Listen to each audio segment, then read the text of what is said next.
All right, guys, I'm here with my boy Louie, owner of Wake Up and Work. Really motivational guy. Make sure to check out his pages, all right?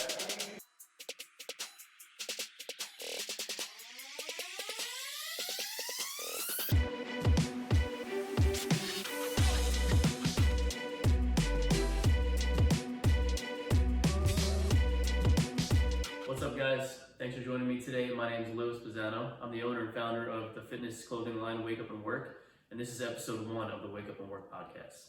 I'm really excited to be here with you guys today. I've been waiting to start this podcast for a very long time. Been taking a lot of time trying to put it together and what it's going to look like. And for me, the biggest purpose of this is to just bring you some self-knowledge based off my lifestyle, the person I've become, my life experience is just kind of where I've been for the last 28 plus years of my life. My goal is to really bring you guys a lot of value based around self-help, motivation, inspiration, and so be it. Not so much in a life coach perspective, just because I'm still only 29 years old, but just based off the experiences that I've been through throughout my entire life, which is, yes, a very short life, but I've been through a lot. The main purpose of the Wake Up and Work clothing line is not so much about the clothing itself, but it's more so about the message, which is Wake Up and Work, which simply put started out as a hashtag in late 2016, which turned into its own LLC and company in the middle of 2017, finally launching with a clothing line in September of 2017. The ultimate goal of mine and my whole vision and mission behind the entire clothing line is to really help you take control of your own life and create your own happiness the way I was able to do so for myself. It takes a lot, it's very challenging, it's very hard. There's a lot of people that have been through a lot of things that you've been through that you might not think have been through those very same things. I know what it's like to feel down. I know what it's like to feel like you have no chance to be happy or successful. And I come from a childhood where one thing, everything was perfect, and the next it was all blown up. And I had two decisions. I could either take one path that would lead me down a very dark path and kind of fall down the gutter, or I can choose to take control of my own life and kind of create that own happiness for myself, which is ultimately the path that I chose. After a lot of trial and tribulation, and there are a lot of challenges to do that, especially at a very young age. And I'm here to tell you guys that it's possible. You can overcome whatever you're going through. You will overcome whatever you're going through, and you do have what it takes to be happy and successful in life. One thing I want to share with you guys right out of the gate is my whole mission and vision and kind of goal behind the Wake Up and Work clothing line. And it's not so much about the clothing itself, it's more so about the message. And what Wake Up and Work actually means to me is to help take control of your own life and to create your own happiness.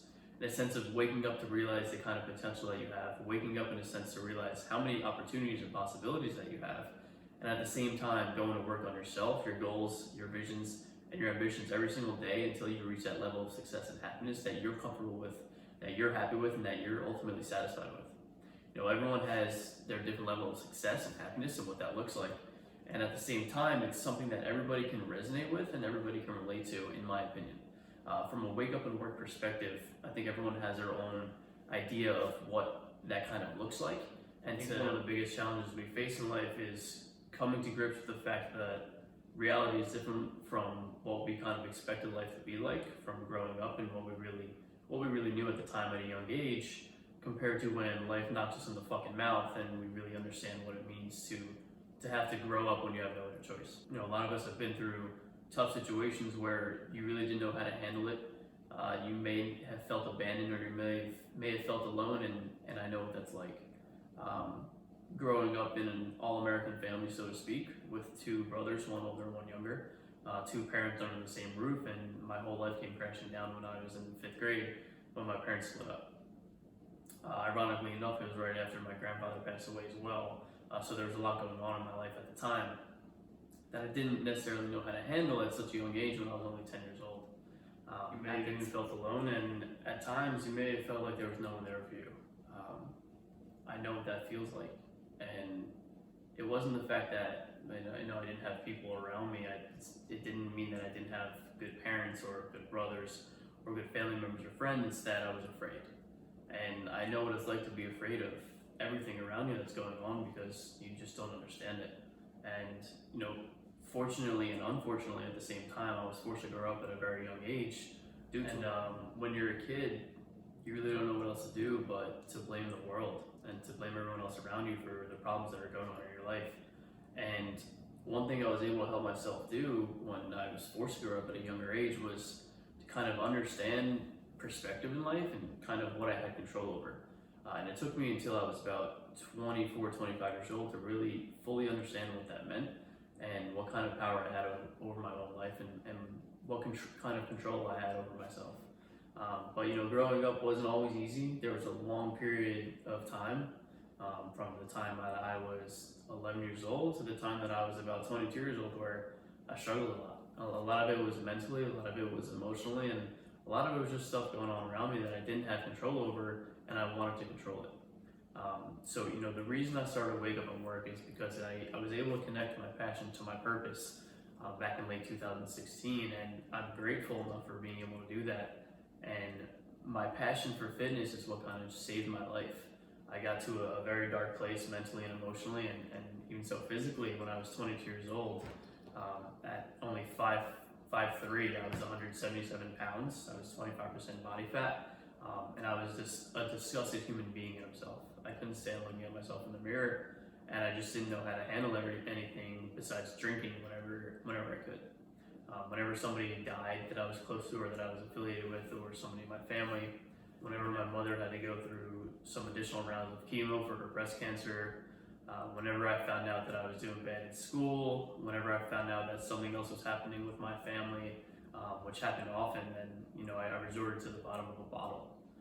One thing that I'm very grateful for in those times, I never resorted to hardcore drugs. I never used a needle, I never smoked any kind of drugs, I never snorted any drugs, I was never addicted to pills or anything like that. And honestly, I just resorted to the bottom of a bottle more often than I should have, and a lot of it was due to my own fault. I couldn't control my emotions.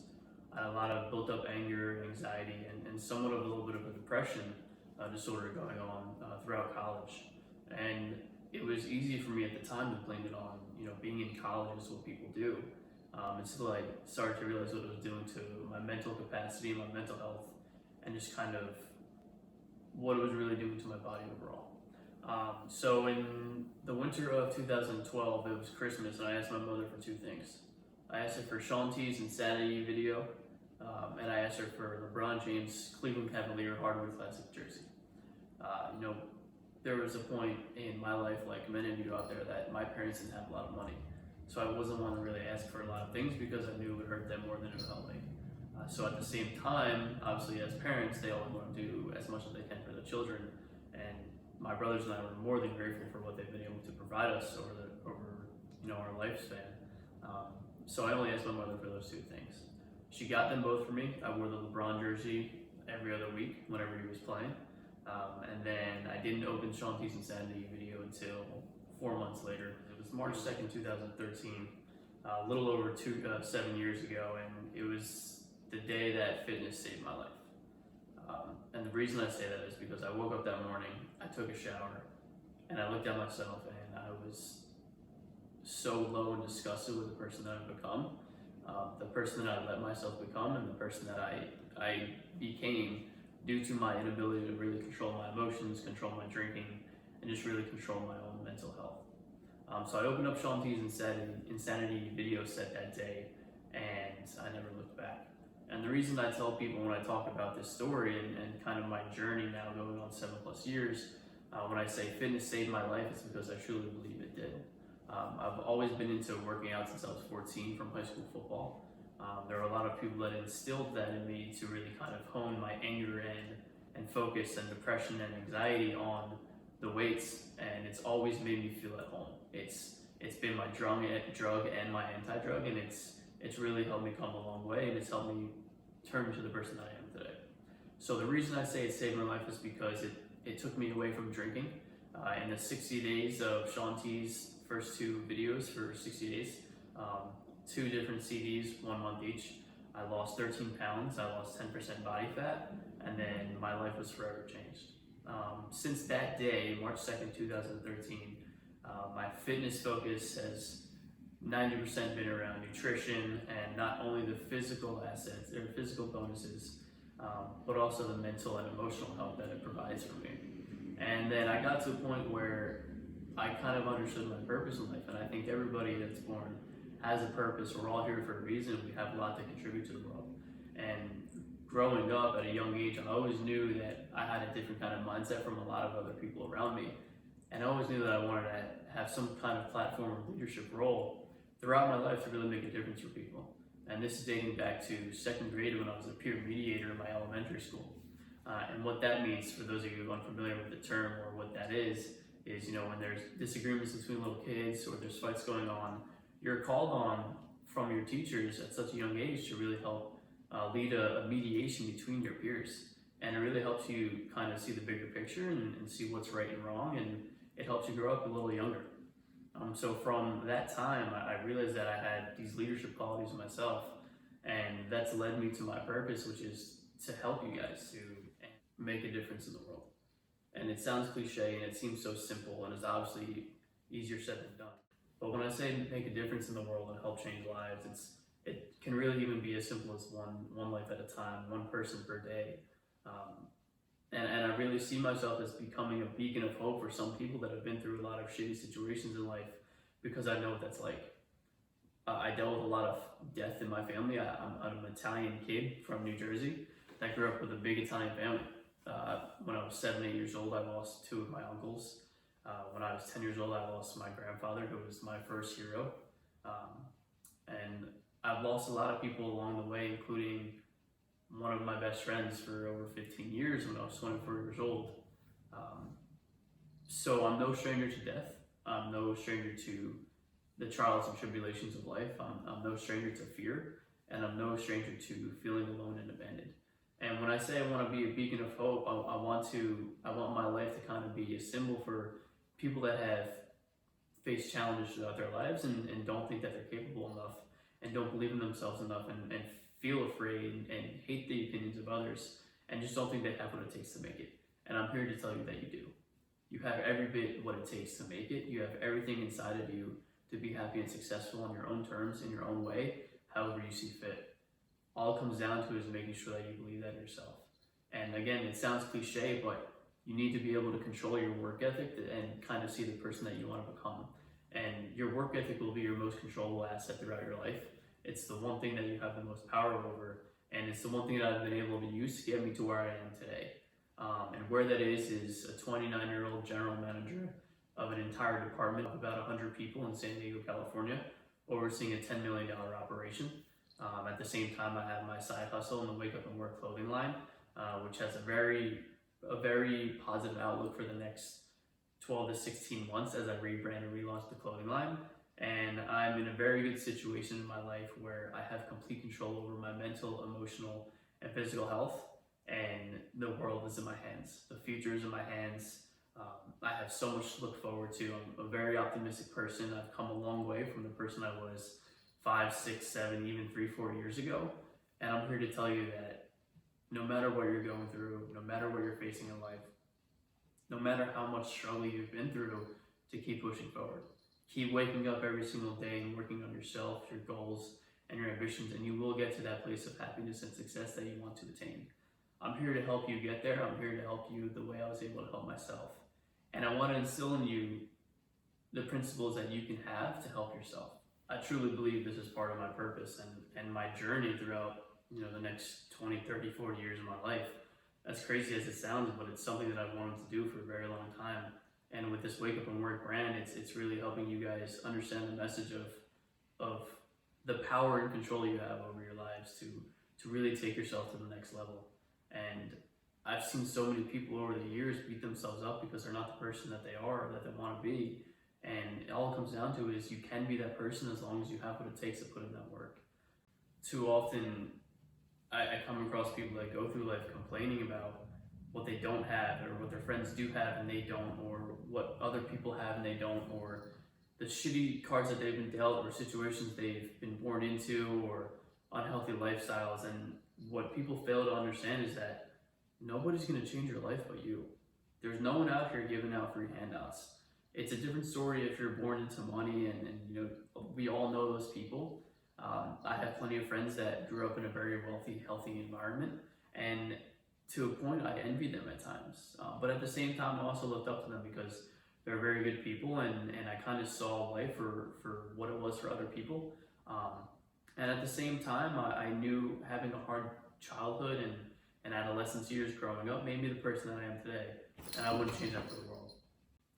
A few months back, December 7th, 2019, I lost one of, if not the most important people in my entire life, and that was my grandmother.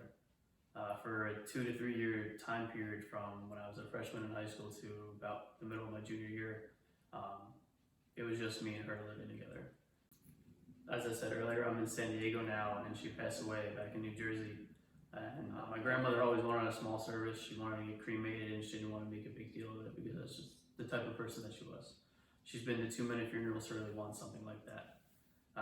So, my family had a small service while I was out here in San Diego. I flew home about a month later in the middle of January of 2020, so about 4 months ago now. And I was going through some things in her room, and I found a note. And I'm going to read you guys that note because this should resonate with every single one of you. It says, dream big, work hard, stay focused, and surround yourself with good people. And I can't think of better words to end episode 1 of the Wake Up and Work podcast. Thank you guys for watching. Thank those of you for your continued love and support for the Wake Up and Work brand. I'm very excited to kick off this new chapter and journey with you guys. I hope you enjoy the show.